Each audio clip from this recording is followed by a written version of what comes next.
Hey everybody, and welcome back to the channel. Today we're going to talk about the first 30 days after moving into assisted living. This is the big transition time. Our last video was talking about what to do at the house, and one of the things I didn't think about until after I was done recording it is this transition period. So, one of the things, like, especially if somebody's going into memory care, that's the big one for what I'm about to say. They're going into memory care. Sometimes selling the house right away is the best thing to do because otherwise they want to try to move back into the house. So that's also a consideration regarding selling the home. Um, and usually when somebody gets into I should have talked about this more in the last video, but it's usually when somebody gets into memory care, they have a power of attorney involved because they can't make conscious decisions anymore because they're in memory care. And so that's how we would get around that. And we can help with all of that. So if you need attorneys or anything like that, we can find somebody for that. But yeah, the first 30 days, it's all about adjustment. And this first 30 days is when family involvement is really, really necessary. There's going to be some hesitation, there's going to be changing to the routines. But over time, as your mom or dad start to meet new people, get more comfortable with the staff, they're going to usually thrive.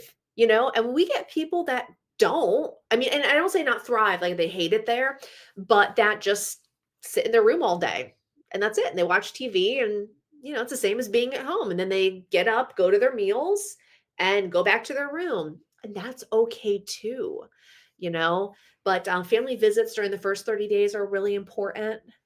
Typically, we also try to visit. I try to visit 2 weeks after move in and then at the month mark as well if family is not down here. So that's also things that we can coordinate and we're willing to go above and beyond for that. But 9 times out of 10, I would say even like 95% of the time, it works out fine. Every once in a while, like even when I worked at assisted living, there were people that just they couldn't handle it. Just could not. They felt like their daughter dumped them in there and they just could not adjust and they hated it and they were so miserable and it was really, really bad. But like one of the things that we really try to do is match the correct facility to your parents' needs, because what we don't want to happen is we don't want to have like a mismatch, which it does happen sometimes. Sometimes it's just not a good fit. But we don't want a mismatch and then having to repay move-in fees and all of that. So we really try to get it right the first time. And that's why we take the extra time.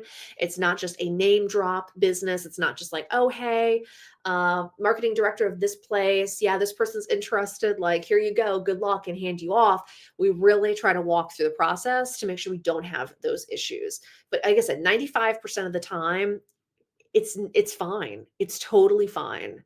But there's those 5% that just never adjust, and it is what it is. So, we do our best, but checking in frequently really, I think, does help those first 30 days. And then typically we also check in like at 60 days, 90 days. I try to check in with my move-ins once a month. Once it gets further down the line, every other month. But what I personally do is when I move somebody in, every time I go back to that facility, I usually go and check in on them. So, and it usually ends up being like once a month, once every couple months that I happen to be in there for something else anyways, and then we'll just check in and see how they're doing. So, thanks so much for watching, and I'll see you guys in the next video.